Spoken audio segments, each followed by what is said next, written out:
Okay, parents, come on in. Real talk time. Parenting, yeah, it's a little exhausting, isn't it? And trying to switch between work mode and then play mode, it can take a toll. So here with more on how to play when you're exhausted, parenting coach Heather Sande. Good morning, Heather. Good morning. Great to have you on the show. You have how many kids? 2 kids. How old? 4 and 7. 4 and 7. I have to just give a shout out. My youngest turns 5 tomorrow. Okay, what's her name? Emily. Emily. Happy almost birthday, Emily. Okay, and your oldest is? Madeline, and yeah. Hey, Madeline. Morning. Okay, so they're busybodies, I can assume, because I have a 5 and a 7-year-old and a 9-year-old. And we were talking because, especially in the summer, because they're not in school and our kids aren't in camp, so then when I get home, my wonderful wife Liz is just like, okay.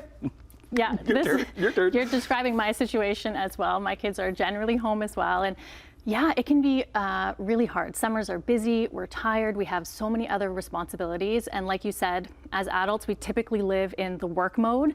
So we're thinking about all the chores we have to do, all the things that need to get done. And when our kids are asking us to play, it can be so hard to switch.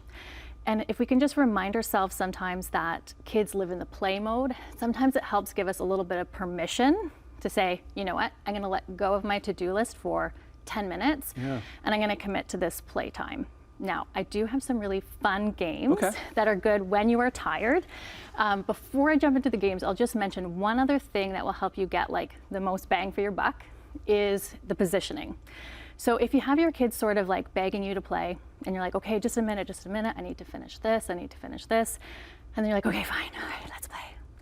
It doesn't hit quite the same as when they say, will you play with me? And you're like, oh, yes, I would love to play with you. Let's just clear the dishes. And then I've got a game, let's go. They're smart little people. Yeah. They know your expressions. If they see it, if you're doing that all the time, that they might stop asking and then get disappointed. Yeah. You know what I mean? And then that's when they go to the screens. Yeah. And they're not asking to play, they're going to, can we watch a screen? Can we watch a show? They just want to be entertained, you know.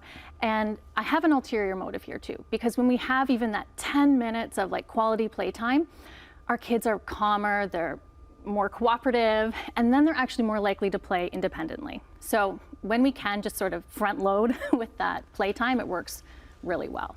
So here are a couple of my favorite games for when you are really, really tired. So you can do them lying down, sometimes with your eyes closed. Okay. So, parents now are just like, do tell. Come on, Heather. So the other day I wasn't feeling that well. I was lying down and I played scavenger hunt with my 4-year-old. So I would close my eyes and I would lie there and I'd say, okay, bring me something green. And she would bring it over and she'd put it in my hand and I'd have to guess what it was. And you can even make it a bit trickier. You can have it put it on your back. And kids love the bumbling parent trope. You know, when you're like, what is this? And you make the really bad guesses. Yeah. They think that's hilarious. So your 7-year-old, is Madeline into this as well? She will do that too. Are we starting to get out of that? As a 9-year-old, I have a 9-year-old where it's starting to get a little bit older. Now, they can play better by themselves when they do get older. Yes. But you'd be surprised how much, like, my 7-year-old will still do that sort of fun, imaginative play, not as much, but they still get a lot out of it. So I wouldn't hesitate to still offer it. Another really good one, especially you could do with them all together, would be like, don't wake the monster. So again, you're lying down, eyes closed, you put some kind of treasure behind you, and they have to try and sneak past you to get it. And as soon as they get kind of close, you know, you stir a little bit, or you reach for their ankle, and then you get the shrieks of delight, and they're laughing and running away, and you can do that for as long as they enjoy it. They would do that forever. And the great thing about that, like, you can customize it. If they're really into fairies, it's don't wake the sleeping fairy, or dragon, or, you know, Chase from Paw Patrol, whatever. Yeah. You customize it to them. But I also love those games that really get them laughing, and those shrieks of delight, like that rough and tumble play, is so good for kids. It really helps them, you know, release those big emotions. So again, they're a little more calm and cooperative afterwards. What about the game of loading the dishwasher? If you can make that a game. That one's so much fun, about cleaning their room. Woohoo! I will say that, you know, a lot of chores, of course, can be made into games. And I do find when my kids went through phases where something like unloading the dishwasher was exciting because it was new. Okay, we got to go. Can people follow along with you? Yes, I even have like a free special time guide. I'm on Instagram.